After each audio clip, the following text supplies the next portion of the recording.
যেই নারী স্বামীর কথার অবাধ্য হয়, স্বামীর কথার বাহিরে যায়, সে শুধুমাত্র স্বামীর কথাকে অবজ্ঞা করে না, বরং সে আল্লাহর হুকুমকে অবজ্ঞা করে। বলেন সবাই নাউজুবিল্লাহ।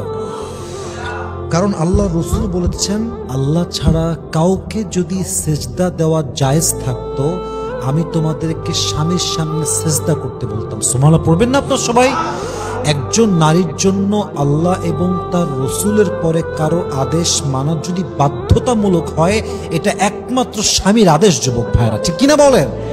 তো যেই মেয়েরা স্বামীর আদেশ মানে না, এই মেয়েরা কখনো পারিবারিক জীবনে সুখ পায় না, স্বামীর কাছে আদর পায় না, স্বামীর কাছে ভালোবাসা পায় না, এবং এই সমস্ত অবদ্ধ নারীদের জীবনের সর্বশেষ রেজাল্ট হচ্ছে তালাক। তালাক ছাড়া এদের জীবনে ভালো কিছু আশা করা যায় না, ঠিক কিনা বলে?